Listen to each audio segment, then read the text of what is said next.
വിജയേട്ടാ നമസ്കാരം. നമസ്കാരം. കുറച്ചുകൂടെ ഗുരുതരമായിട്ടുള്ള രീതിയിലേക്ക് കാര്യങ്ങൾ മാറുന്നു എന്നാണ് നമുക്ക് മനസ്സിലാക്കാൻ സാധിക്കുന്നത്.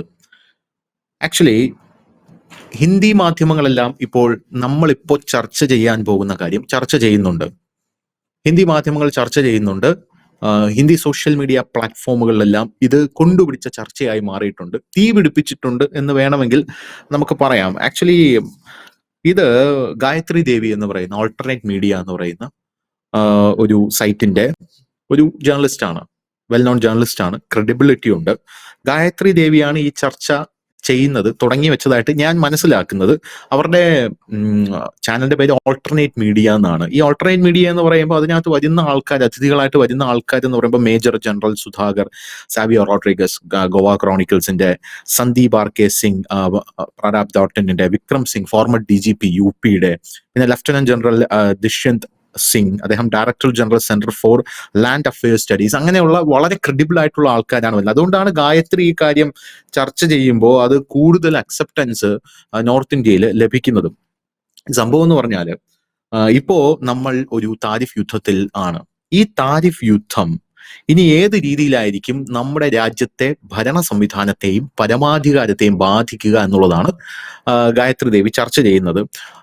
അവർ പറയുന്ന സംഭവം എന്ന് പറഞ്ഞു കഴിഞ്ഞാൽ, അടുത്ത സെപ്റ്റംബറിൽ ഇന്ത്യൻ പ്രധാനമന്ത്രി നരേന്ദ്രമോദിക്ക് 75 വയസ്സ് തികയും. അപ്പോ മോദിക്ക് പ്രായം തികയുന്ന ഈ ഘട്ടത്തിൽ BJPക്ക് അകത്ത് തന്നെ ആശയക്കുഴപ്പം ഉണ്ടാകും.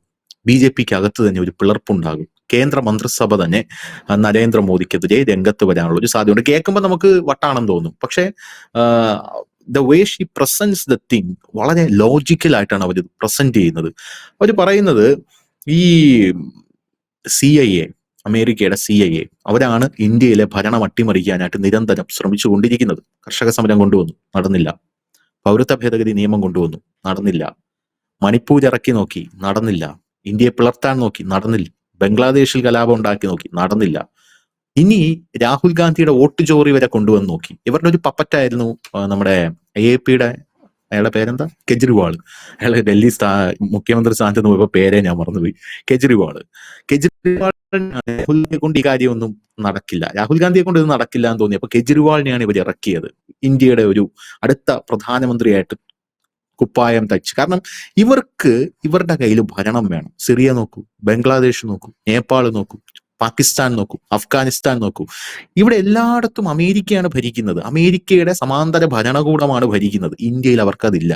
In fact India is the world's biggest market. India ലോകത്തിലെ തന്നെ ഏറ്റവും വലിയ മാർക്കറ്റ് കൂടെയാണ്. ആ ഒരു മാർക്കറ്റിൽ അവരുടേതായിട്ടൊരു ഹോൾഡ് ഇല്ലെങ്കിൽ വലിയ പ്രശ്നം അത് അമേരിക്കയ്ക്കകത്ത് തന്നെ ഉണ്ടാക്കും. ഈ ഡീപ് സ്റ്റേറ്റ് എന്ന് നമ്മൾ പറയുമ്പോഴും പല ആൾക്കാർക്കും അറിയില്ല ആരാണ് ഈ ഡീപ് സ്റ്റേറ്റ് എന്നുള്ളത്.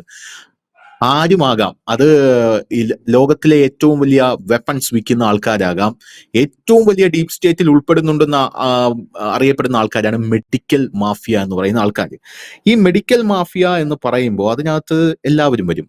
ഈ ട്രംപിന് ഏറ്റവും കൂടുതൽ ഇലക്ഷൻ ഫണ്ട് നൽകിയിട്ടുള്ളത് GMC, അതായത് അഗ്രോ ജനറ്റിക്കലി മോഡിഫൈഡ് ക്രോപ്സിന്റെ മുതലാളിമാർ, വൻകിട കമ്പനികളാണ് എന്ന് നേരത്തെ തന്നെ റിപ്പോർട്ട് വന്നതാണ്. നമ്മൾ അതൊന്നും ശ്രദ്ധിക്കാതെ വിട്ടതാണ്. അപ്പൊ ട്രംപിന് ഇങ്ങോട്ടേക്ക് അവരുടെ സാധനങ്ങൾ ഇറക്കണം. ആ സമയത്ത് ട്രംപ് ഒരു ഉറപ്പ് അവർക്ക് കൊടുത്തിരുന്നു, ഇന്ത്യയിലെ ലോകത്തിലെ ഏറ്റവും വലിയ മാർക്കറ്റ് നിങ്ങൾക്ക് ഞാൻ തുറന്നു തരും, അത് ഇന്ത്യയാണ്. അപ്പോൾ അങ്ങനെ ഒരു ഇത് കൊടുത്തിരുന്നു. പക്ഷെ അത് നടക്കുന്നില്ല. അതിന് തടസ്സമായി നിൽക്കുന്നത് ഇന്ത്യയുടെ പ്രധാനമന്ത്രിയായിട്ടുള്ള നരേന്ദ്രമോദിയാണ്. അപ്പോൾ ആ മാർക്കറ്റ് ഇവർക്ക് വേണ്ടി തുറന്നു കൊടുക്കാനായിട്ട് ട്രംപ് നിരന്തരം ശ്രമിച്ചുകൊണ്ടിരിക്കുകയാണ്. അത് നടക്കുന്നില്ല. അപ്പൊ ഇവര് പ്രശ്നം ഉണ്ടാക്കും. നീ അല്ലടാ പറഞ്ഞത് മാർക്കറ്റ് തുറന്നു തരാന്ന് പറഞ്ഞ്, അതുകൊണ്ടല്ലേ നിനക്ക് ഫണ്ട് തന്ന് നിന്നെ അമേരിക്കയുടെ പ്രസിഡന്റ് ആക്കിയത്, എന്തുകൊണ്ട് ഇത് തരുന്നില്ല? അപ്പൊ ട്രംപ് പറയും, സ്വാഭാവികമായിട്ടും നമ്മൾ അവരുമായിട്ട് വ്യാപാര കരാർ ഒപ്പിടാൻ പോയി. അങ്ങനെ വ്യാപാര കരാർ ഒപ്പിടാൻ പോയപ്പോൾ അവിടെ ഒരു പ്രധാനമന്ത്രി ഉണ്ട്, അയാളുടെ പേര് നരേന്ദ്രമോദി എന്നാണ്. അയാൾ സമ്മതിക്കുന്നില്ല. അപ്പൊ പറഞ്ഞ് എന്ത് വില കൊടുത്തും അയാളെ താഴെ ഇറക്കണം.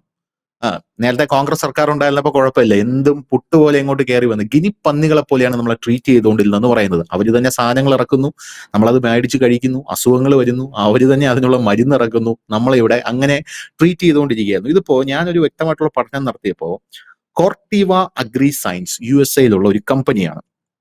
ഇവരുടെ പ്രധാനപ്പെട്ട spin off Dow DuPont specialises in patent seeds and gene editing, massive influence in USA and Latin America. ഇവർക്ക് ഇതൊക്കെയാണ് ഇവർ ചെയ്യുന്നതെങ്കിലും യഥാർത്ഥത്തിൽ ഇവരുടെ ജോലി എന്ന് പറഞ്ഞാൽ they lock farmers in to contract. You can save or replant seeds, you may buy new every season.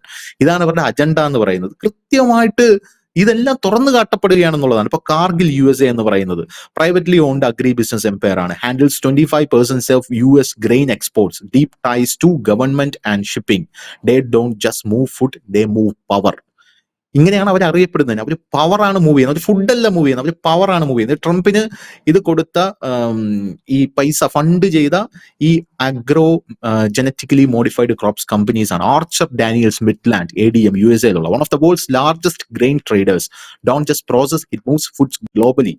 ADM is the shadow behind global wheat, corn and soy prices. അവരുടെ പ്രധാനപ്പെട്ട മോട്ടോ എന്ന് പറയുന്നത് we don't just grow food, we control its flow. അതായത് നമ്മൾ ഭക്ഷണം ഉണ്ടാക്കുകയല്ല, ഈ ഭക്ഷണം ആരൊക്കെ കഴിക്കണം, ഏതൊക്കെ രീതിയിലൂടെ ഇത് മൂവ് ചെയ്യണം, അവർക്ക് എന്തൊക്കെ അസുഖങ്ങൾ വരണം, അതെല്ലാം ഞങ്ങളാണ് കൺട്രോൾ ചെയ്യുന്നതെന്നാണ്. പിന്നെ Bayer Monsanto, Germany US based ആയിട്ടുള്ള ഒരു കമ്പനിയാണ്. Owns the largest seed portfolio on എർത്തില്, ഭൂമിയിലെ തന്നെ ഏറ്റവും വലിയ സീഡ് പോർട്ട്ഫോളിയോ ആണ്. ഓർക്കുന്നുണ്ടോ, സോയാബീൻ ഏറ്റവും വലിയ എണ്ണക്കുരു ഇങ്ങോട്ടേക്ക് ഇറക്കുമതി ചെയ്യാനായിട്ട് നരേന്ദ്രമോദി ശ്രമിച്ചപ്പോ ഇയാൾ ശ്രമിച്ചപ്പോ മോദി തടയിട്ടു. ട്രംപ് ഷോക്കായി പോയി. അപ്പൊ controls corn, soybean, cotton seeds globally, pioneered GMO crops and pesticides. അവരുടെ motto Monsanto's merger with Bayer created a biotech empire that dictates what millions of farmers can plant. അതായത് ലോകത്തിലുള്ള എല്ലാ ഫാർമേഴ്സിനും എത്ര കപ്പാസിറ്റി ഉണ്ട്, അവർക്ക് എന്തൊക്കെ പ്ലാന്റ് ചെയ്യാൻ സാധിക്കും, അതിൽ ആ ക്രോപ്പുകളിൽ എന്തൊക്കെ ജനറ്റിക്കലി മോഡിഫൈ ചെയ്യാൻ സാധിക്കും, അത് എങ്ങോട്ടൊക്കെ പോകും, ആരൊക്കെ കഴിക്കും, അവിടുത്തെ ഭൂപ്രകൃതി എന്താണ്, അവർക്ക് എന്തൊക്കെ അസുഖങ്ങൾ ഉണ്ടാകാം. ഇതാണ് അവരുടെ പ്രധാനപ്പെട്ട മോട്ടോ. പിന്നെ സിൻജന്റ, ചൈന സ്വിറ്റ്സർലാൻഡ് ബേസ്ഡ് കമ്പനിയാണ്.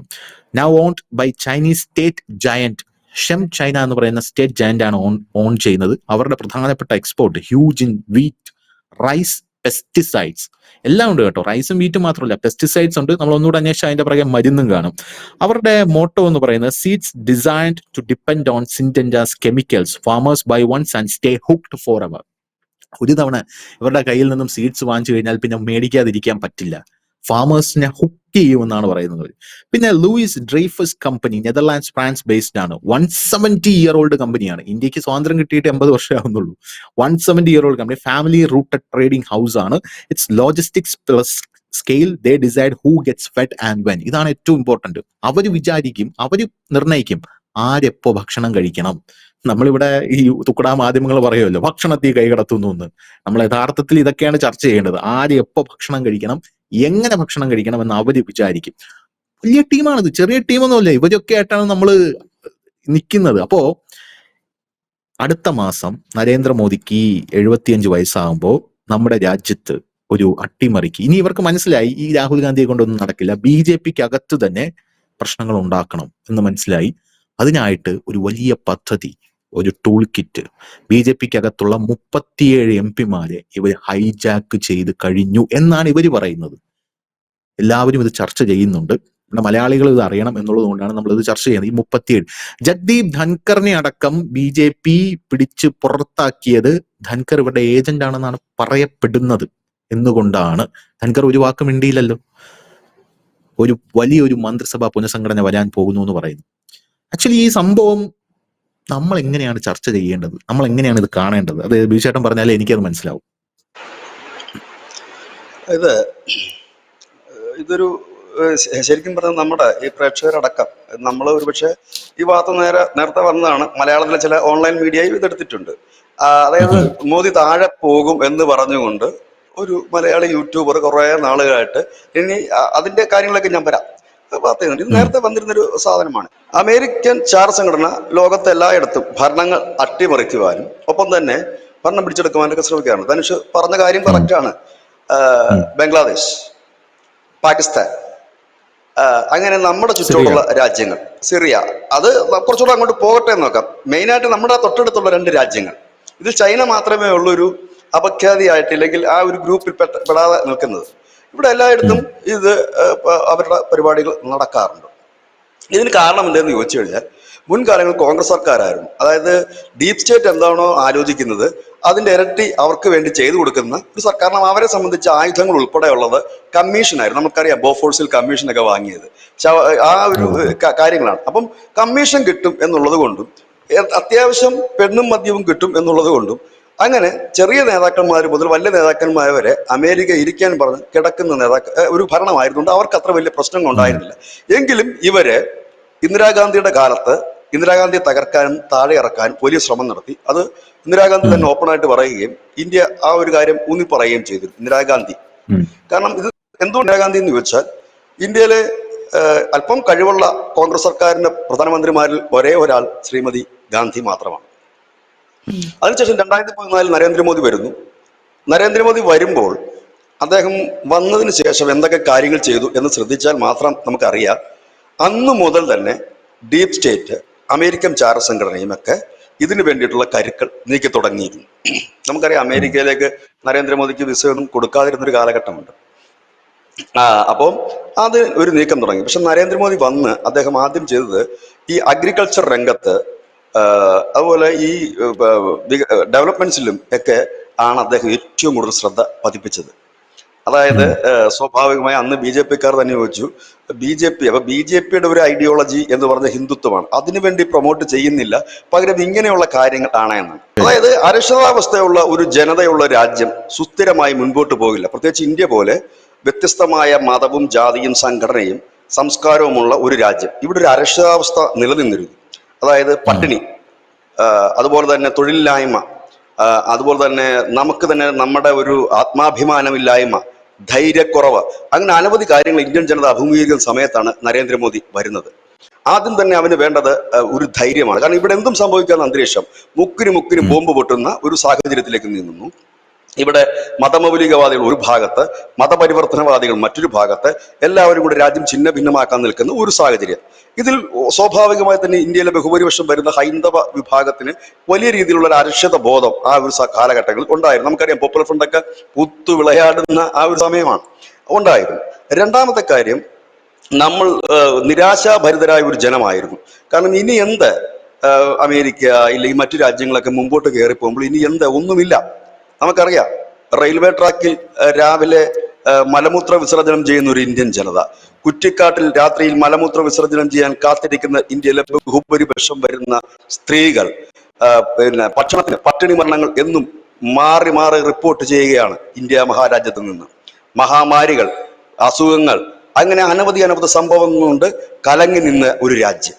ആ രാജ്യത്തേക്ക് പ്രധാനമന്ത്രിയായി നരേന്ദ്രമോദി എത്തുമ്പോൾ അദ്ദേഹം പൊളിറ്റിക്സ് മാറ്റി വെച്ചുകൊണ്ട് ശ്രദ്ധിക്കേണ്ടതായ ഒരു വിഷയം, നമ്മൾ മോദി BJP എന്ന് പറയുന്നത് മാറ്റിവെക്കുക, അത് വേറെ കാര്യം, അത് രാഷ്ട്രീയം, അത് നമുക്ക് എന്തും പറയാം. 2014 മോദിയുടെ ചരിത്രം നോക്കിയാൽ വികസനത്തിന് ഊന്നൽ നൽകിക്കൊണ്ട് ശൗചാലയങ്ങൾ കൊണ്ടുവന്ന് വലിയ എതിർപ്പുണ്ടായ ഒരു സംസ്ഥാനം കേരളമായിരുന്നു. ഒരു സംസ്ഥാനം എതിർത്തില്ല, കളിയാക്കില്ല, അത് കൊണ്ടുവന്നു. ഒപ്പം തന്നെ ഏറ്റവും ശ്രദ്ധ പതിപ്പിച്ചൊരു മേഖലയാണ് കാർഷിക മേഖല. കാരണം ഇന്ത്യയിലെ 80% കർഷകരും 1/2 സെന്റ് മുതൽ 5 ഏക്കർ വരെ കാർഷിക ഭൂമി ഉള്ളവരും 1 പശു മുതൽ 1000 പശു വരെയുള്ള വലിയ ക്ഷീര കർഷകരും അടങ്ങുന്ന ഒരു വലിയ സ്ട്രെങ്ത് ആണ് ഇന്ത്യയുടെ. ഇന്ത്യ ഒരു കാർഷിക രാജ്യമാണ്. അപ്പോൾ അതിന്റെ ഒരു സ്ട്രെങ്ത് ഉണ്ട്. ആ സ്ട്രെങ്തിനെ ബലപ്പെടുത്താനാണ് നരേന്ദ്രമോദി ഒരുപാട് പദ്ധതികൾ കൊണ്ടുവന്നത്. അതിന് ഒന്നുകൂടി ആക്കം കൂട്ടുന്ന തരത്തിലേക്കായിരുന്നു അദ്ദേഹം കൊണ്ടുവന്ന കാർഷിക നിയമം. പക്ഷെ ആ നിയമം വന്നു കഴിഞ്ഞാൽ കർഷകർക്ക് കൂടുതൽ ഗുണം ലഭിക്കുമെന്നും അതുമൂലം വളരെ ശക്തമായ രീതിയിലേക്ക് ഇന്ത്യയുടെ GDP ഗ്രോത്ത് ഉയരുമെന്നും മനസ്സിലാക്കിയ അമേരിക്കയും UK-യും അടങ്ങുന്ന ഒരു വലിയ സംഘമായിരുന്നു ഈ കർഷക സമരത്തിന് പിന്നിൽ നിന്നത്. അപ്പോൾ ഈ കർഷക സമരം എന്തുകൊണ്ട് വന്നു എന്ന് ചോദിച്ചാൽ, ആ കൊണ്ടുവന്ന പദ്ധതികളെല്ലാം, അതായത് നരേന്ദ്രമോദി, എല്ലാവരും ചോദ്യം എന്തുകൊണ്ട് നരേന്ദ്രമോദി കാർഷിക നിയമങ്ങൾ പിൻവലിച്ചു എന്ന്. അന്ന് അദ്ദേഹം അത് ചെയ്തില്ലായിരുന്നുവെങ്കിൽ അദ്ദേഹം ഇതുവരെ കൊണ്ടുവന്ന കാർഷിക മേഖലകൾ കൊണ്ടുവന്ന എല്ലാ വികസന പ്രവർത്തനങ്ങളും തകിടം മറിയുമായിരുന്നു. അത് തകിടം മറിക്കുക എന്നുള്ള അമേരിക്കയുടെ ഹിഡൻ അജണ്ടയായിരുന്നു ഈ ഇന്ത്യയിൽ നടപ്പാക്കിയത്. അതിനകത്ത് എല്ലാ തേരട്ടകളും പാമ്പുകളും എല്ലാം ആ സമരത്തിൽ ഇറങ്ങി. കൃഷിയുമായി പുലബന്ധമില്ലാത്തവർ പോയി സമരം ചെയ്യാൻ. അപ്പൊ ഇതൊക്കെ നമ്മളത് കണ്ടതാണ്. ഇത് ഒരു കാര്യം കൂടെ ശ്രദ്ധിക്കണം. നരേന്ദ്രമോദി ഒരുപക്ഷെ യാതൊരു മുന്നൊരുക്കങ്ങളും ഇല്ലാതെ ഒരു പ്രധാനമന്ത്രിയായി ഇതൊക്കെ നടപ്പാക്കാൻ ശ്രമിച്ചിരുന്നെങ്കിൽ പണ്ടേ പൊളിഞ്ഞു പോയേനെ. പക്ഷെ RSS എന്ന് പറയുന്ന അവരുടെ സംഘടന, ആ സംഘടനയ്ക്ക് കീഴിൽ എഞ്ചിനീയർമാരുടെ സംഘടനയുണ്ട്, ഡോക്ടേഴ്സിന്റെ സംഘടന, ആരോഗ്യ മേഖലയിലെ സംഘടനയുണ്ട് അവർക്ക്. ഡോക്ടേഴ്സിന്റെ സംഘടന എന്ന് പറയുമ്പോൾ നമ്മുടെ പ്രേക്ഷകർ തെറ്റിദ്ധരിക്കും ഈ NGO യൂണിയൻ പോലത്തെ സംഘടനയാണ്. അതല്ല, ഇതിനകത്ത് വലിയ രീതിയിൽ പഠനം നടത്തുന്ന സംഘടനകളാണത്. അവർക്ക് പബ്ലിസിറ്റിയോ മീറ്റിങ്ങോ റാലിയോ ഒന്നും അവർ നടത്തില്ല. അല്ലാതെ കൊടി പിടിച്ചിട്ട് മറ്റേ റോഡിൽ കൂടെ പോകുന്ന തൊഴിലാളി സംഘടന അല്ലത്. അതായത് സമസ്ത മേഖലകളിലും അവർക്ക് സംഘടനയുണ്ട്, ഡിഫൻസിൻ്റെതായിട്ടുള്ള സംഘടന. ഇതിനകത്തൊക്കെ അവർ ചർച്ച ചെയ്യുന്നതും ഈ സംഘ പരിവാർ പ്രവർത്തകരുണ്ടെങ്കിൽ അറിയാം, ഈ ഭാരതീയ വിചാര കേന്ദ്രത്തിന്റെ ഒക്കെ പരിപാടികൾ പങ്കെടുക്കുമ്പോൾ അതിലൊന്നും തട്ടുപൊളിപ്പൻ രാഷ്ട്രീയ പ്രസംഗങ്ങളൊന്നും അല്ല അതിൽ നടക്കുന്നത്. അതിൽ ഓരോ സബ്ജക്റ്റുകളെ കുറിച്ചുള്ള നല്ല സംവാദങ്ങളാണ് നടക്കുന്നത്. അതിനകത്ത് നമ്മൾ കൊടുക്കുന്ന നമ്മളുടെ ഈ പറയുന്ന റിസർച്ച് ചെയ്തിട്ടുള്ള കാര്യങ്ങൾ അതിൽ ഓരോരുത്തർ ചെയ്തിട്ടുള്ള അങ്ങനെ ഉള്ളതാണ്. അത് ഞാനിപ്പോൾ പറഞ്ഞ ഭാരതീയ വിചാരേന്ദ്രം എല്ലാവർക്കും അറിയാവുന്ന ഒരു സംഘടന. എന്നാൽ നമുക്ക് അറിയാൻ പാടില്ലാത്ത അനവധി സംഘടനകൾ സംഘപരിവാറിന് കീഴിലുണ്ട്. എക്കണോമിക്സ്, നമ്മളിപ്പോൾ ഈ നടപ്പാക്കുന്ന സാമ്പത്തിക കാര്യങ്ങളെല്ലാം തന്നെ വർഷങ്ങൾക്ക് മുമ്പ് RSSന്റെ മൂശയിൽ അവർ ഉരുത്തിരിഞ്ഞു വെച്ചതാണ്. ഇതിനെ അവർ കണ്ടത് ഇത് നടപ്പാക്കുമ്പോൾ പ്രശ്നം ഉണ്ടാകില്ല എന്നുള്ളതല്ല, പ്രശ്നം ഉണ്ടാകും എന്നുകൂടി കണ്ടിട്ടാണ് എല്ലാം അവർ തയ്യാറാക്കി വെച്ചിരുന്നത്. അപ്പോൾ ഇതേപോലെ തന്നെ കാർഷിക നിയമങ്ങൾ അതന്ന് പെട്ടെന്ന് തന്നെ അത് പിൻവലിച്ചുകൊണ്ട് ആ സമരത്തിന്റെ ആ ഒരു മുനയൊടിക്കാൻ മോദിക്ക് കഴിഞ്ഞു. പക്ഷേ മോദി അവിടെ ഒതുങ്ങി നിന്നില്ല.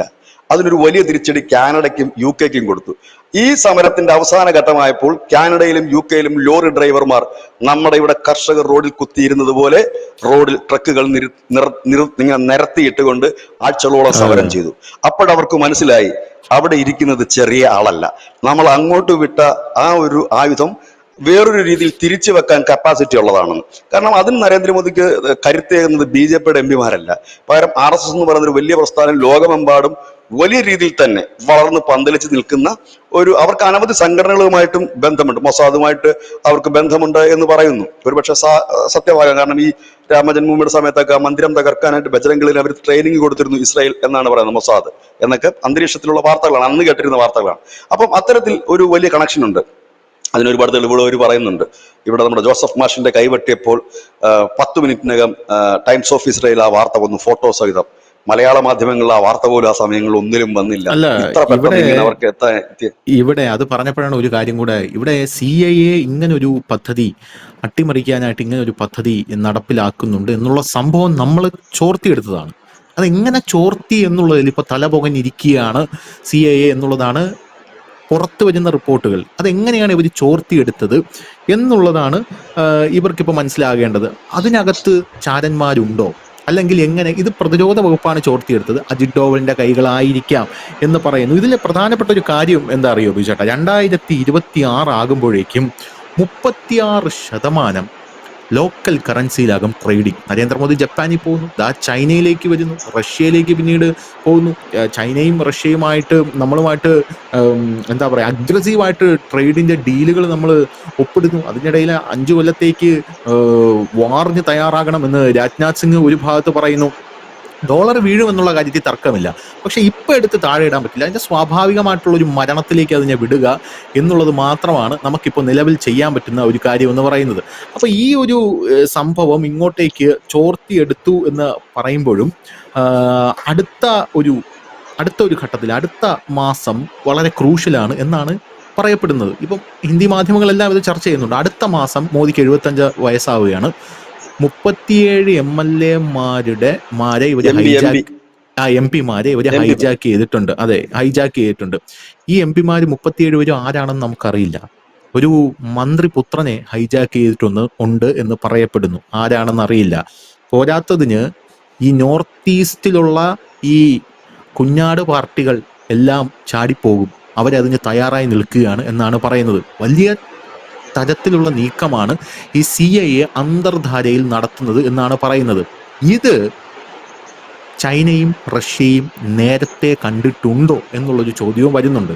അതിന് ചോദിക്കാനുള്ള പ്രധാനപ്പെട്ട കാരണം നമ്മുടെ പ്രധാനമന്ത്രിക്കും നമ്മുടെ രാഷ്ട്രപതിക്കും ചൈനയുടെ ഒരു അപ്രതീക്ഷിതമായിട്ടൊരു കത്ത് വന്നിട്ടുണ്ട്. ഈ വിഷയത്തിൽ എന്താ തോന്നുന്നത്? ഇപ്പൊ ഇതിന്റെ ഭാഗമായിട്ടാണ് ഇപ്പോൾ ലേറ്റസ്റ്റ് ആയിട്ട് ഈ കേരളത്തിലടക്കമുള്ള ചില യൂട്യൂബർമാർ പറയുന്നുണ്ട് മോദി 6 മാസത്തിനും താഴെ പോകും, 1 വർഷത്തിനും താഴെ പോകുന്ന വെച്ചാൽ ഈ ഒരു വാർത്തയുടെ പിൻബലത്തിലാണ് ഈ പറയുന്നത്. അതായത് ഈ അമേരിക്കൻ ചാരസംഘടന പ്ലാൻ ചെയ്തിരിക്കുന്നത് BJPയുടെ ഒരു 37 MP-മാരെ അവർ പല രീതിയിൽ ഹൈജാക്ക് ചെയ്തെടുത്തിരിക്കുകയാണ്. ഈ 37 എംപിമാർ എന്ന് പറഞ്ഞാൽ ബേസിക്കലി BJP-ക്കാരല്ല, അവർക്ക് RSS-ഉമായിട്ടൊന്നും ബന്ധമുള്ളവരല്ല. അവർ മറ്റു പല പാർട്ടിയിൽ നിന്നും BJP-യിൽ വന്ന് എംപിമാരായവരുമൊക്കെയാണ്. മുൻപ് അവർ വേറെ പാർട്ടികളിലെ എംപിമാരും ഒക്കെ ആയിരുന്നവരുണ്ട്. ചില വലിയ രീതിയിലുള്ള പ്രൊഫൈലുള്ള ആളുകളും അതിനകത്തുണ്ട്. അപ്പോൾ ഇത് നേരത്തെ തന്നെ മനസ്സിലാക്കിയിരുന്നു എന്നുള്ളതാണ് ഇതിനകത്ത് ഒരു യാഥാർത്ഥ്യം. ഇല്ലെങ്കിൽ നമുക്ക് ഈ എണ്ണം കിട്ടത്തില്ലല്ലോ, ഇല്ലെങ്കിൽ ഇത് ആരൊക്കെയാണെന്ന് കൃത്യമായി തന്നെ കിട്ടത്തില്ല. ഇതിന്റെ കൂടെ പശ്ചാത്തലത്തിൽ വേണം ഇന്നലെ മോഹൻ ബാബു നടത്തിയ പ്രസ്താവനയെ കാണാൻ. ഇതിനകത്ത് പ്രായപരിധിയില്ല എന്നുള്ളത് കൃത്യമായി തന്നെ പറഞ്ഞിരിക്കുന്നു. പക്ഷെ ഈ 37 പേരും നോട്ട് ചെയ്യപ്പെട്ടു എന്നുള്ളത് മാത്രവുമല്ല, ഇതിന് വേണ്ടിയിട്ട് ഒരു വലിയ ഫൈറ്റിനാണ് തുടങ്ങുന്നത്. അതായത് 2024 ജിഹാദികളെല്ലാം കൂടെ തെരുവിലിറങ്ങി ഈ രാജ്യം മറിച്ചിടാൻ നോക്കിയെങ്കിൽ ഇപ്പോൾ ജിഹാദികളല്ല അതിനു വേണ്ടി ശ്രമിക്കുന്നത്. അമേരിക്കൻ ഫണ്ടോടുകൂടി പ്രവർത്തിക്കുന്ന NGO-കളും ഒപ്പം തന്നെ ഈ മതം മാറ്റ പരിവർത്തന ലോബിയുമാണ് ശ്രമിക്കുന്നത്. അതിനവർക്ക് കരുത്തേകുന്ന ഇപ്പോഴുള്ള ട്രംപ് ഭരണകൂടമാണ്. അതുമാത്രവുമല്ല, ഇവിടെ ശ്രദ്ധേയമായ മറ്റൊരു വലിയ കാര്യം തന്നെ ഇവിടെ നടന്നിരിക്കുന്നു. ഇന്നലെ ടൈംസ് ഓഫ് ഇന്ത്യ റിപ്പോർട്ട് ചെയ്തിരിക്കുന്ന സുബർഗാണ് ഈ ഇതിന്റെ ഫേസ്ബുക്കിന്റെ ഓണറാണ് ഈ താരിഫ് വർദ്ധിപ്പിക്കാനായിട്ട് പറഞ്ഞത്, വിവിധ രാജ്യങ്ങൾക്ക് വർദ്ധിപ്പിക്കാൻ ട്രംപിനോട് പറഞ്ഞതെന്നും പറഞ്ഞൊരു വാർത്ത വരുന്നു. ഇതിനിടയിൽ യൂട്യൂബ് ഒരു വലിയ പ്രഖ്യാപനം ഇപ്പോൾ നടത്തിയിട്ടുണ്ട്, 50,000 രൂപ വരെ ബോണസ് കൊടുക്കുന്നു എന്നുള്ളത്. അപ്പോൾ അതായത് കൂടുതൽ വാർത്ത ചെയ്യണം, കണ്ടന്റ് ക്രിയേറ്റേഴ്സ് കൂടുതൽ വാർത്ത ചെയ്യണം, കൂടുതൽ പേരിലേക്ക് എത്തണം, അങ്ങനെയുള്ളവർക്ക് ഞങ്ങൾ പൈസ തരുന്നു എന്ന് പറഞ്ഞു. എന്തുകൊണ്ടാണ് യൂട്യൂബ് അങ്ങനെ ഒരു സാധനവുമായി വന്നത് എന്ന് നമ്മൾ അന്വേഷിച്ച് ചെല്ലുമ്പോൾ മനസ്സിലാകുന്നത്, യൂട്യൂബ് വലിയ രീതിയിൽ തന്നെ ഡൗൺ ആകുന്നുണ്ട്. ഒരുപാട് ക്രിയേറ്റേഴ്സ്, കണ്ടന്റ് ക്രിയേറ്റേഴ്സ് യൂട്യൂബ് വിട്ടുപോകുന്നു. അതിന് പല കാരണങ്ങളുണ്ട്. അവരുടെ ഏണിങ്സ് കുറവ്, റീച്ച് കുറവൊക്കെ കൊണ്ട് വലിയ രീതിയിൽ വിട്ടുപോകുന്നു എന്ന് മാത്രമല്ല, മറ്റു പല ആപ്പുകൾ ഇതേ സ്ഥാനം കൈയടക്കും. ഇന്നത്തെ ഒരു യൂത്തിനോട് ചോദിക്കുകയാണെങ്കിൽ അവർക്ക് ഫേസ്ബുക്ക് അല്ല അവർ യൂസ് ചെയ്യുന്നത്. ശരിക്കും ഫേസ്ബുക്ക് ഇപ്പോൾ യൂസ് ചെയ്യുന്നത് ഒരു ഏജിന് മുകളിലുള്ളവരാണ്. ഒരു 40 എബവ് 40 ഒക്കെ ഉള്ളവരാണ് കൂടുതലും ഇപ്പൊ ഈ ഫേസ്ബുക്കിൽ കുത്തിയിരിക്കുന്നത്. അവർക്ക് വേണ്ടിയുള്ള പരസ്യം മെറ്റയ്ക്ക് ഇറക്കാനില്ല. അതോടുകൂടി തന്നെയാണ് മെറ്റ കഴിഞ്ഞ ദിവസം മുകേഷ് അംബാനിയുടെ റിലയൻസുമായി ചേർന്ന് 850 കോടി മുടക്കും എന്ന് പറഞ്ഞുകൊണ്ടിരിക്കുന്നത്. അപ്പൊ ഇതൊരു ഭാഗത്ത്. അപ്പൊ യൂട്യൂബിന്റെ തന്നെ കണ്ടന്റ് ക്രിയേറ്റേഴ്സ് കുറയുന്നുണ്ട്, വ്യൂസ് കുറയുന്നുണ്ട്. കാരണം മറ്റു ടെക് പീമന്മാർ വന്നു. നമുക്കറിയാം ചൈനയുടെ ടിക്ടോക്ക് എന്ന് പറയുന്ന ഒരു സാധനം, ഒരു സോഷ്യൽ മീഡിയ പ്ലാറ്റ്ഫോം ഇന്ത്യയിലേക്ക് വന്നപ്പോൾ തന്നെ മെറ്റ തകർന്നടിഞ്ഞു പോയി. യൂട്യൂബ് പോലും വലിയ പ്രതിസന്ധിയിലായിപ്പോയി. അപ്പം ഇങ്ങനെയുള്ളത് അവർ ഭയക്കുന്നു, ഒന്നാമത്തെ കാര്യം. അപ്പൊ അതിൽ ആളുകളെ പിടിച്ചു നിർത്തേണ്ടത് യൂട്യൂബിനെ കണക്കുള്ളവർക്ക് അനിവാര്യതയാണ്. കാരണം നമ്മളെ സംബന്ധിച്ച്, അതായത് ഒരു യൂട്യൂബ് കണ്ടന്റ് ക്രിയേറ്ററെ സംബന്ധിച്ചായാലും അത് കാണുന്ന ഒരാളെ സംബന്ധിച്ചായാലും മറ്റു പല പ്ലാറ്റ്ഫോമുകളിലേക്ക് പെട്ടെന്ന് ഷിഫ്റ്റ് ചെയ്യാൻ പറ്റും, സ്വിച്ച് ചെയ്യാൻ പറ്റും. ഓർക്കുട്ട് ഉണ്ടായിരുന്നു, ഓർക്കുട്ടിൽ നിന്ന് അവർ പെട്ടെന്ന് തന്നെ ഫേസ്ബുക്കിലേക്ക് വന്നു, ഫേസ്ബുക്കിൽ നിന്ന് ഇൻസ്റ്റാഗ്രാമിലേക്ക് വന്നു, ട്വിറ്ററിലേക്ക് വന്നു, എക്സിലേക്ക് വന്നു, ടിക്ടോക്കിലേക്ക് വന്നു. ഇനി ഇത് നമ്മളെ കണക്കുള്ളവർക്ക് അറിയാൻ പാടില്ലാത്ത അനവധി ആപ്പുകളാണ് ഇപ്പോൾ യൂത്ത് ഉപയോഗിക്കുന്നത്. അത് ഒരു ഭാഗത്ത് നിന്ന് അങ്ങനെ എല്ലാവരും കൂടെ ചേർന്ന് നിന്നുകൊണ്ട് നരേന്ദ്രമോദിയെ തകർക്കുക, ഈ രാജ്യം ശിഥിലമാക്കുക. അവർ സ്വപ്നം കണ്ടത് കണക്കാണ് ദൈവരാജ്യവുമായിട്ട് ഒരു പ്രദേശം. പക്ഷെ മണിപ്പൂര് വളരെ സ്മൂത്തായിട്ട് ആ സംഭവം ഒതുക്കി.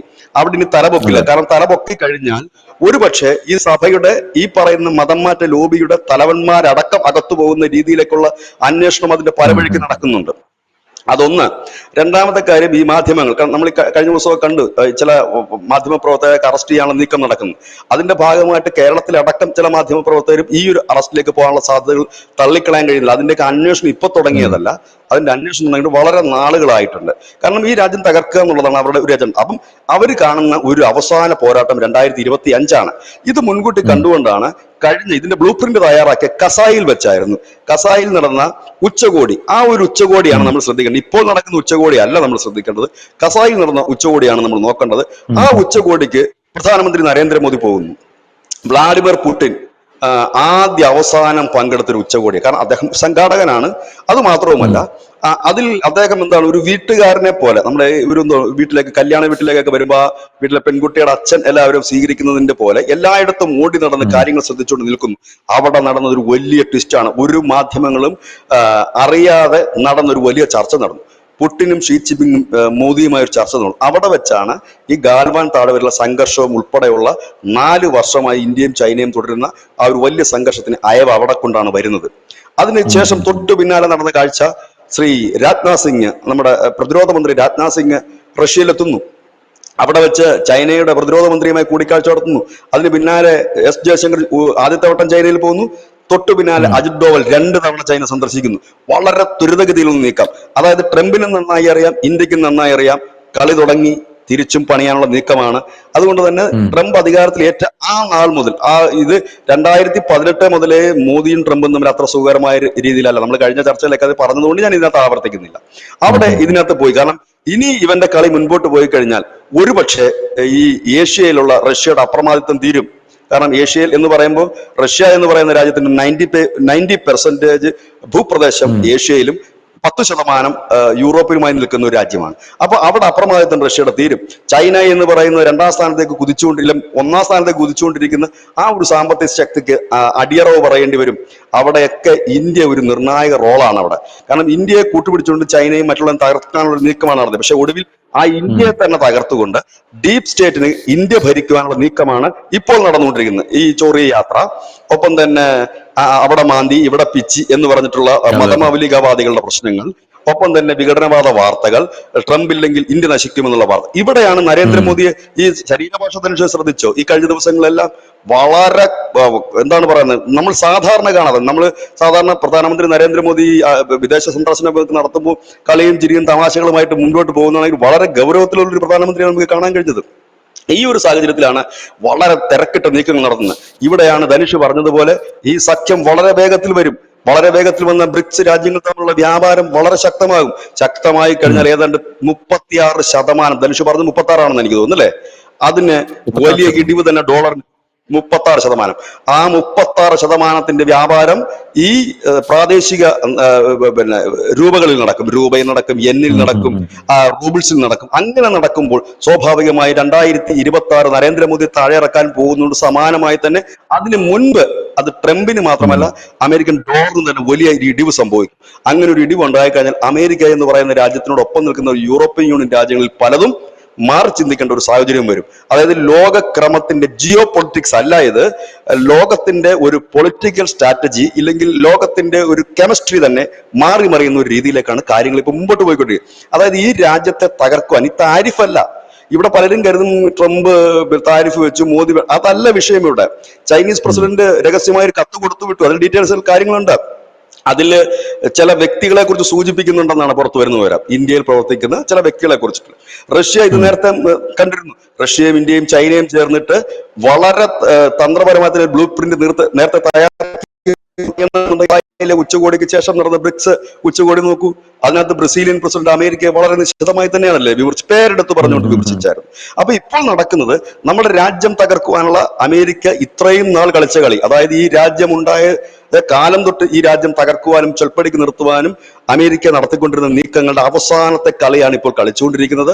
ഈ രാജ്യത്ത് നിന്ന് പ്രധാനമന്ത്രി മോദിയെ തീർക്കണം അവർക്ക്, അതാണ് അവരുടെ ലക്ഷ്യം. അതായത് BJP പോയില്ലെങ്കിലും കുഴപ്പമില്ല, അവരുടെ കയ്യിൽ BJP ഇനി ഇറങ്ങില്ല എന്ന് ഇവർക്ക് ഇവർ പഠിച്ച പണി 18 നോക്കിയവർ.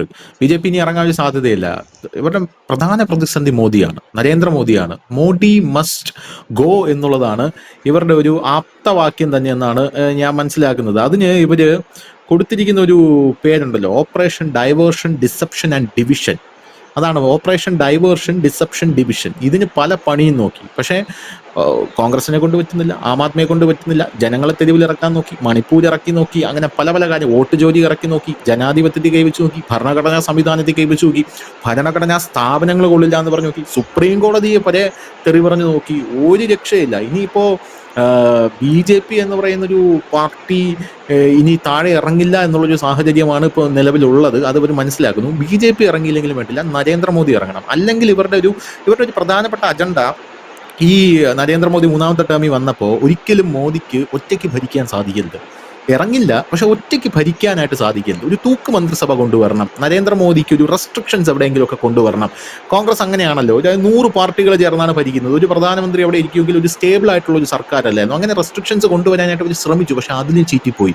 കാരണം കഴിഞ്ഞ പ്രാവശ്യത്തെക്കാട്ടിലും അഗ്രസീവായിട്ടാണ് ഇവിടെ ബില്ല് പാസ്സാകുന്നതും ഓരോ ആൾക്കാരും ഓരോ കാര്യങ്ങളും ചെയ്തുകൊണ്ടിരിക്കുന്നതും. മുന്നണികളോ സഖ്യകക്ഷികളോ യാതൊന്നും തന്നെ മിണ്ടുന്നില്ല എന്നുള്ളത് മാത്രമല്ല, അതിനിടയിൽ ഇവരെ പിളർത്താനുള്ള ഒരു ശ്രമം നോക്കി, TDP അടക്കം പിളർത്താനുള്ള ഒരു ശ്രമം നോക്കി, അത് നടന്നില്ല. അവരൊക്കെ വളരെ ശക്തമായിട്ട് നിൽക്കുകയാണ്. അതിന് വേറെ ഒരു ഓൾട്ടർനേറ്റീവ് BJP ഇപ്പോഴത്തെ കണ്ടുവച്ചിട്ടുണ്ട്. എല്ലാ മേഖലകളിലൂടെയും തകർക്കാനുള്ള ശ്രമം നടത്തുകയാണ്. ഇനി ഇതിനകത്തൊരു കോൺഫ്ലിക്റ്റ് ഉണ്ടാക്കി തകർക്കാനുള്ള ശ്രമമാണ് ഇവർ നടത്തുന്നത് എന്നുള്ളതാണ് കൃത്യമായിട്ടുള്ള സംഭവം. അതും നടക്കില്ല എന്നുള്ളത്. ഒരു കാര്യം കൂടെ ഉണ്ട്. പ്രധാനമന്ത്രി നരേന്ദ്രമോദി താരിഫ് യുദ്ധത്തിന്റെ ഇടയിൽ ആദ്യം പറഞ്ഞ ഡയലോഗ് എന്താണ്? ഇതിന് ബലിയാടാകേണ്ടി വരുന്ന ഞാനാണ്, ഇതിന്റെ വില കൊടുക്കേണ്ടി വരുന്ന ഞാനാണെന്നാണ് പറഞ്ഞത്. ഈ രാജ്യമാണെന്നല്ല. ഞാനാണത് ആ, വില കൊടുക്കേണ്ടി വരുന്നത്. പക്ഷെ ഞാനത് വില കൊടുക്കാൻ തയ്യാറാണ് എന്നാണ്. അതായത് അതെ അതെ അതെ അദ്ദേഹത്തിന് ജീവന് പോലും അപകടത്തിലാകുന്ന തരത്തിലേക്ക് ഒരുപക്ഷെ ഇത് വന്നേക്കാം. അതുകൊണ്ടാണ് അതെ. നമ്മൾ പറയുന്നത് നമുക്കിപ്പോൾ ഈ അമേരിക്കൻ ഉൽപ്പന്നങ്ങളൊന്നും ബഹിഷ്കരിക്കാൻ കഴിയില്ല. കാരണം ഇത് ആഗോള വ്യാപാര കരാറിന്റെ അടിസ്ഥാനത്തിൽ സ്വാഭാവികമായും നമ്മൾ എല്ലാ രാജ്യത്തു നിന്ന് ഉൽപ്പന്നങ്ങൾ ഇവിടെ വരും. ഇവിടെ നമ്മൾ ചെയ്യേണ്ട ഒറ്റ കാര്യമുണ്ട്, ആരെയും ബഹിഷ്കരിക്കാനല്ല നമ്മൾ പറയുന്നത്. നമ്മൾ നമ്മുടെ ഉൽപ്പന്നങ്ങൾ വാങ്ങുക, നമ്മുടെ വിപണിയെ ഉം. ശക്തിപ്പെടുത്തുക, നമ്മുടെ രാജ്യത്തിനൊപ്പം നിൽക്കുക, നമ്മുടെ രാജ്യത്തെ ശക്തിപ്പെടുത്തുക. അല്ലാതെ സായിപ്പിനെ കണ്ടുകൊണ്ട് ചാടുന്നവരുണ്ടാകാം, അവരെല്ലാ കാലത്തും അങ്ങനെ തന്നെയാണ്. ആ അവരും ഭയക്കുന്ന ഒരു കാര്യമുണ്ട്, ഈ ഒരു ഉം. ക്രൈസിസിനെ ഇന്ത്യ അതിജീവിച്ചാൽ, മോദി അതിജീവിച്ചു കഴിഞ്ഞാൽ പിന്നെ അവർക്കും നിലനിൽപ്പുണ്ടാകില്ല ഇവിടെ.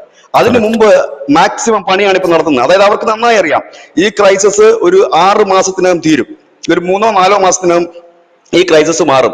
ലോകത്തിൽ മറ്റൊരു വലിയ ബൂമിങ് നടക്കും. ഈ പറഞ്ഞ അമേരിക്ക ആണെങ്കിൽ പണപ്പെരുപ്പം ഉൾപ്പെടെ ഉള്ളത് വരാം. ഈ ഡോളർ ഉം. ചെറുതായിട്ട് ക്ഷീണം തട്ടുന്ന ഒരു കാഴ്ച കാണാൻ പറ്റും. കാരണം മറ്റു രാജ്യങ്ങൾ അവരുടെ നാണയത്തിൽ, ഇപ്പൊ അമേരിക്കയിൽ തന്നെ അവരുടെ സാമ്പത്തിക വിദഗ്ധന്മാർ പലരും പറഞ്ഞു കഴിഞ്ഞിട്ടുണ്ട്. ഇത് ഉം. വരുമ്പോഴേക്കും ഈ ഇന്ത്യയിൽ നിന്ന്, അതായത് കേരളത്തിലടക്കം ഈ മാധ്യമ രംഗത്തായാലും, അതായത് ഓൺലൈൻ രംഗത്തായാലും, ഇല്ലെങ്കിൽ മതപരിവർത്തന ലോബിക്കായാലും അപകടം നന്നായി അറിയാം. ഇത് പാളിയാൽ അതോടുകൂടി ശവപ്പെട്ടിയിൽ ആണിയടിക്കുന്നതിന് തുല്യമാകുമെന്ന് അറിയാം. അവര് അതെ. കണ്ടതാണ്. പൗരത്വ ഭേദഗതി സമരം വരെ ഇവിടെ നുളഞ്ഞു പൊന്തിയിരുന്ന ജിഹാദിസം എങ്ങനെയാണ് അടിച്ചൊതുക്കപ്പെട്ടതെന്ന് ഇവർക്ക് നന്നായി അറിയാം. അതിനേക്കാൾ മാരകമാണ്. അപ്പൊ അതിനെ തടയിടാനുള്ള കൗണ്ടറുകളാണ് ഞങ്ങൾ അവിടെ പോയപ്പോൾ ഞങ്ങളെ മാന്തി, നിങ്ങൾ ഇവിടെ വന്നപ്പോൾ ഞങ്ങളെ പിച്ചി എന്ന് പറഞ്ഞ് നോക്കുകയാണ്. ടെസ്റ്റ് ഡോസ് ആണ്. മണിപ്പൂരിൽ നടന്ന ടെസ്റ്റ് ഡോസ് പരാജയപ്പെട്ടു, കർഷക സമരത്തിന് ടെസ്റ്റ് ഡോസ് പരാജയപ്പെട്ടു, പൗരത്വ ഭേദഗതി നിയമത്തിന് ടെസ്റ്റ് ഡോസ് പരാജയപ്പെട്ടു. എല്ലാത്തിനും ടെസ്റ്റ് ഡോസ് പരാജയപ്പെട്ടു പോയിടത്താണ് അവസാന കളിക്ക് ഇവർ ഇറങ്ങിയത്. ഇതൊരു അവസാന കളിയാണ്. ഇതിനെ മോദി അതിജീവിക്കുക തന്നെ ചെയ്യും. ഈ രാജ്യത്തിന്റെ ഉം. ജനങ്ങൾക്ക് ഈ രാജ്യത്തോട് തന്നെയാണ് കൂറ്, രാജ്യത്ത് ഉത്പാദിപ്പിക്കുന്ന ഉൽപ്പന്നങ്ങളോട് തന്നെയാണ് കൂറ്. ഇന്ന് ഈ നമ്മുടെ രാജ്യത്തിന് ഇപ്പൊ പണ്ടെന്ന് പറഞ്ഞു കഴിഞ്ഞാൽ അമേരിക്കയുടെ അല്ലെങ്കിൽ വേറൊരു രാജ്യത്തിന്റെ ഉൽപ്പന്നം മാത്രമായിരുന്നു, മൊണോപ്പൊളി ആയിരുന്നു നമ്മുടെ ഇന്ത്യൻ മാർക്കറ്റ് ചില ഉം. സാധനങ്ങളെങ്കിൽ. ഇന്ന് മൊണോപ്പൊളി അല്ല. പുറത്തുനിന്ന് വരുന്ന ഒരു വിസ്കിക്കും ബ്രാൻഡിക്കും ഈക്വലായിട്ട് തന്നെ ഇന്ത്യൻ മദ്യ വ്യവസായികൾ ഉണ്ടാക്കുന്ന മദ്യങ്ങളുണ്ട്, മറ്റ് കാര്യങ്ങളുണ്ട്, തുണിത്തരങ്ങളുണ്ട്, എല്ലാമുണ്ട്. ഇന്നലെ ഞാൻ ഈ ശ്രീ കിറ്റക് സാബുവിന്റെ ഒരു ചാനൽ ചർച്ച കാണുകയുണ്ടായി. പിന്നെ ഏഷ്യാനെറ്റിലെ ചാനൽ ചർച്ചയാണ്. അപ്പൊ ഉം. അദ്ദേഹം വളരെ, എനിക്ക് സത്യത്തിൽ അദ്ദേഹത്തോട് ഒരു റെസ്പെക്ട് തോന്നി. ഒരു ബിസിനസ്സുകാരൻ എങ്ങനെയാണ് പെരുമാറേണ്ടതെന്ന് അദ്ദേഹം പറയുന്നുണ്ട്. അദ്ദേഹം പറഞ്ഞൊരു കാര്യമാണ് ഞാൻ ഇവിടെ കോട്ട് ചെയ്യാൻ ആഗ്രഹിക്കുന്നത്. അദ്ദേഹം പറഞ്ഞത് 10 ലക്ഷം പീസാണ് ഒരു ദിവസം അവർ പ്രൊഡക്റ്റ് ചെയ്യുന്നത്. ആ വലിയൊരു ഉം. ബൾക്കായിട്ട് അമേരിക്കയ്ക്ക് മാത്രമായിരുന്നു അവർ തുണിത്തരങ്ങൾ വിറ്റുകൊണ്ടിരുന്നത്. അമേരിക്കയിൽ ഈ പണി തരുമെന്ന് ഞങ്ങൾ 3-4 മാസം മുമ്പേ തന്നെ കരുതിയിരുന്നു. അതുകൊണ്ട് തന്നെ ഞങ്ങൾ ഒരു കരുതലെടുത്തു.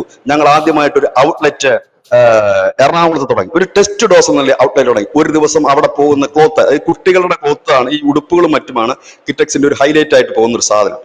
ഒരു ദിവസം 15 ലക്ഷം രൂപയുടെ കച്ചവടമുണ്ട്. പുള്ളി പറയുകയാണ്, അമേരിക്കയിലോട്ട് കയറ്റി വിട്ടാൽ കിട്ടുന്നതിന്റെ 6 ഇരട്ടി ലാഭം ഒരു വർഷത്തിനകം, 6 മാസത്തിനകം ഉം. കിറ്റക്സിന് ഉം. കിട്ടും. കാരണം ഞങ്ങൾ ഇതുപോലെ 1000 സ്റ്റോറുകൾ ഇപ്പോൾ ഇന്ത്യയിൽ സ്ഥാപിക്കുകയാണ്. അടുത്ത ഉം. വർഷമാകുമ്പോഴേക്കും അത് 2000 സ്റ്റോറുകളിലേക്ക് പോവുകയാണ്. നമുക്കറിയാം സ്റ്റുഡിയോ എന്ന് പറയുന്നത് ഒരു ദിവസം കൊയ്യുന്ന പൈസയുടെ കണക്ക് നമുക്കറിയാം. അപ്പൊ കിറ്റക് സാബുവിനെ പോലുള്ളവര് മടിച്ചിരുന്നില്ല, വിലപിച്ചില്ല. അവർ നേരെ തന്നെ അതെ. ഒരു സ്വിച്ച് ചെയ്യുന്നു, നേരെ അത് ഇന്ത്യൻ മാർക്കറ്റിലേക്ക് പോകുന്നു. അദ്ദേഹം പറയുന്നു ഒരുപക്ഷെ എന്താണ് അതും ഇതും തമ്മിലുള്ള വ്യത്യാസം? അമേരിക്കയിലേക്ക് ഒരു 30 ലക്ഷം പീസുകൾ ഒറ്റയടിക്ക് പോകുമ്പോൾ ഇവിടെ ഇന്ത്യയിൽ അത് ചെയ്യേണ്ടി വരുന്നത് ഇത്രയും ഉം. ഔട്ട്ലെറ്റുകൾക്ക് അത് ഡിവൈഡ് ചെയ്ത് കൊടുക്കേണ്ടി വരും. അതാണ് അതിന്റെ ഏക വ്യത്യാസമുള്ളത്. ആ ഒരു രീതിയിൽ. കാരണം മറ്റേത് പ്രൊഡക്റ്റ് ചെയ്ത് ഇറങ്ങുമ്പോൾ തന്നെ ഒറ്റയടിക്ക് അത് മുഴുവൻ കയറിപ്പോവും. ഇവിടെ അത് ഒറ്റയടിക്കല്ല പോകുന്നത്, കുറെ ദിവസങ്ങൾ എടുത്തിട്ട് ഔട്ട്ലെറ്റ് വഴി അത് കടന്നു. അദ്ദേഹം പറയുന്നത് ഒരു നഷ്ടവും ഞങ്ങൾക്ക് വരത്തില്ല, ലാഭമേ വരൂ, എന്തായാലും ഞങ്ങൾക്ക് അതൊരു വലിയ പാഠമാണ് എന്നാണ്. തിരുപ്പൂരിലുള്ള ഇത് കുറെ ഒരു ചെറിയൊരു മന്തിപ്പുണ്ടാകും, പക്ഷെ അതിനെ അതിജീവിക്കുക തന്നെ ചെയ്യും. ഇവിടെ ശ്രദ്ധിക്കേണ്ട ഒരു കാര്യം, രാജ്യം തകർക്കാനും മറ്റുമുള്ള ഒരു വലിയ നീക്കമാണ് ഇപ്പോൾ നടക്കുന്നത്. അതായത് ജിഹാദിസം നടത്തിക്കൊണ്ടിരുന്നത് പ്രത്യക്ഷമായ സമരങ്ങളും ലഹളകളും കലാപങ്ങളുമാണെങ്കിൽ ഇത് സൈലന്റ് ആയിട്ട് ഈ രാജ്യത്തെ നശിപ്പിക്കാനുള്ള ശ്രമമാണ്. അത് ജനം തിരിച്ചറിയുന്നുണ്ട്. കാരണം ജനം തിരിച്ചറിയുന്നുണ്ട്, അതിൽ പ്രതികരിക്കുന്നുമുണ്ട്. ഇനി അതിന്റെ പ്രതികരണത്തിന്റെ ഒരു ഡോസ് അത് ഇതിനെ അതിജീവിച്ചു കഴിഞ്ഞ് കണ്ടോണം. നമ്മൾ തന്നെ ഇവിടെ കാണും. നമ്മൾ ആ സമയത്തും ഇവിടെ ഇതേപോലെ ജീവനോടെ ഉണ്ടെങ്കിൽ നമ്മൾ ചർച്ച ചെയ്യും. അന്ന് ഈ പരാതികളുടെ പ്രളയമായിരിക്കും. ഞങ്ങളെ മാന്തി, ഞങ്ങളെ പിച്ചി, ഞങ്ങളുടെ ആ സ്ഥാപനം പൂട്ടിച്ചു, ഈ സ്ഥാപനം പൂട്ടിച്ചു എന്നുള്ളത്. അത് ഇവിടുത്തെ ബഹുഭൂരിപക്ഷം പേർന്ന് ആൾക്കാർക്കും അറിയാം. അതിനകത്ത് എല്ലാ ജാതിമത വിഭാഗങ്ങൾക്കും അറിയാം ഇതാണ് സംഭവിക്കുന്നത്. ഖാലിസ്ഥാനികൾക്ക് എന്താണ് സംഭവിച്ചതെന്ന് നമ്മൾ കണ്ടു, ഈ ജിഹാദികൾക്ക് എന്താണ് സംഭവിച്ചതെന്ന് കണ്ടു. ഇവിടെ ഈ അമേരിക്ക പിന്നിൽ നിൽക്കുന്നതുകൊണ്ടാണ് ഈ പറയുന്ന മത NGO സംഘടനകൾ സജീവമായി തന്നെ മോദിയെ ഇല്ലാതാക്കുക. അത് തിരിച്ചറിഞ്ഞുകൊണ്ട് തന്നെയാണ് മോദി ഇപ്പോൾ നടത്തുന്ന നീക്കം. അതിന് എല്ലാ പൗരന്മാരും ഈ രാജ്യത്തിനും പ്രധാനമന്ത്രിക്കുമൊക്കെ പിന്തുണ കൊടുക്കേണ്ട അനിവാര്യമായ സമയമാണ്. ഓപ്പറേഷൻ സിന്ദൂറിൽ നമ്മൾ എങ്ങനെയാണോ നിന്നത് അതിന് സമാനമായിട്ട് താരിഫ് വർധന വന്നപ്പോൾ പാർലമെന്റിൽ സന്തോഷം കൊണ്ട് തുള്ളിച്ചാടിയ നേതാവാണ് രാഹുൽ ഗാന്ധി എന്ന കാര്യം നമ്മൾ മറന്നു പോകരുത്.